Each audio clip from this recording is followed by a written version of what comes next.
Albert and I are out driving a 992.1, the last of the 992.1's Carrera manual transmission. This is because we're about to get into filming 992.2s and Macan EVs, so I wanted to get the feel for the last of the generation 992.1s, and this car was generously offered to me by one of my viewers. And what's interesting about this car is that it has the Truffle Brown interior, which is a very rare interior and something that I've been considering myself because I want to get an exterior green, either Macan EV or 992.2. Also, this car has the manual transmission and is a Carrera S.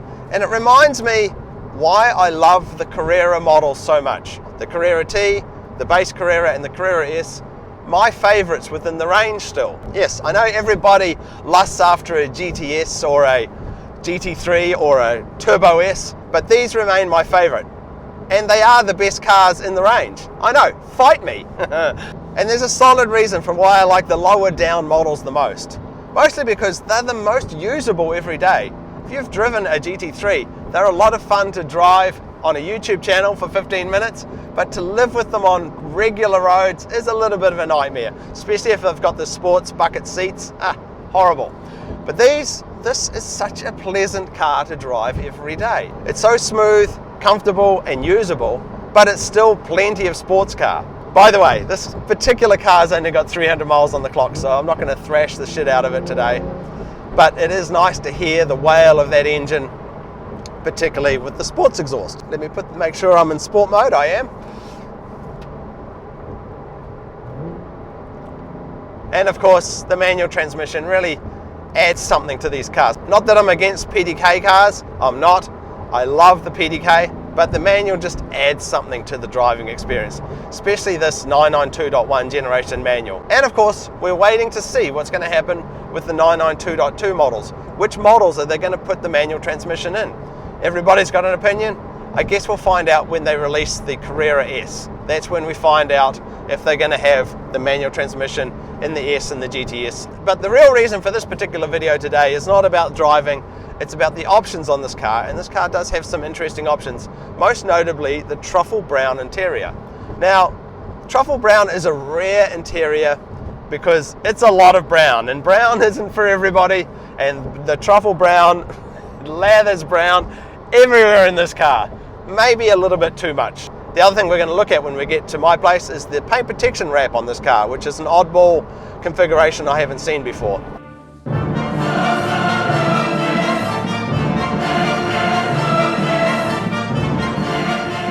Okay, it's time for me to stop jibber-jabbering and let's get on with the main event. The point of this video is the Club Leather in Truffle Brown with chalk stitching. $5,340 option. Now, this is for the 992.1 cars. You'll notice, however, that they've updated for the 992.2. Now they're calling it Club Leather in Truffle Brown without the stitching, and they've increased the price to $6,310. However, let's go back a little bit because it wasn't always called Club Leather. It used to be called Natural Leather. In all previous models, it was natural leather, and it was a slightly different manufacturing process. They imprinted the leather differently, they didn't sand it as much, and it was considered a softer leather. And if you look at the configurator from the 991 generation, you can see that they also offered the black and cognac option, which is now back for the 992.2. Very cool. However, now it's known as Club Leather. For the 992.2 generation, we get a choice of this, the black, or even the really fancy black with cognac, which is truly a party on the inside of the car. So if you're getting a boring color on the outside, you could get this color on the inside to really jazz the car up. But of course, we are here to talk about the Truffle Brown, and it is brown, brown, brown everywhere. The owner of this car, Michael, has put in some black floor mats to try and break it up a bit, but there's no doubting that if brown is your color, this is definitely your option. Now, let's take a closer look. Obviously, this car has splashes of deviated stitching for the 992.1 option. Obviously, it's gone away for the 992.2. Also note that this car's got the 930 option, so you get some extra stitching as well on the seats and the door cards.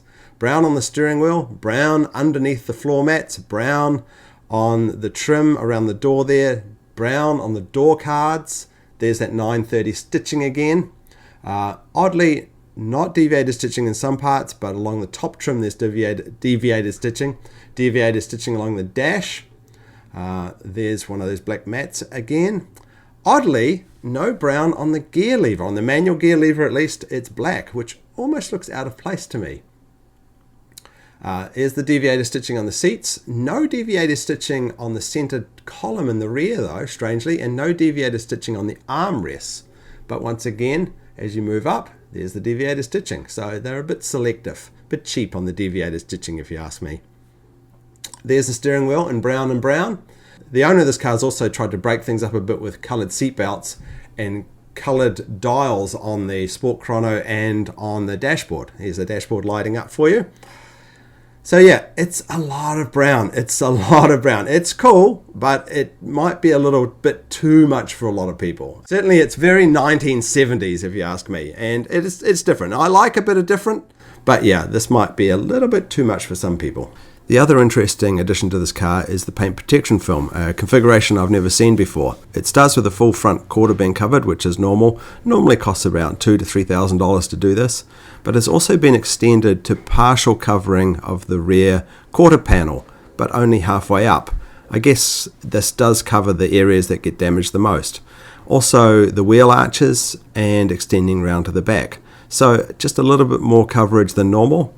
Which is good, but I guess the downside is that because the paint protection film only stretches halfway up that quarter panel, you can see the line where it collects dirt. Anyway, I wanted to thank Michael, the owner of this car, for letting us take a closer look at the wonderful world of Truffle Brown, and of course Tui and Smudge for being no help at all. Of course, I didn't want to say anything while Albert was in the car, but it's rumoured that Porsche brown leather comes directly from the soft hides of Congo gorillas, so just something to keep in mind.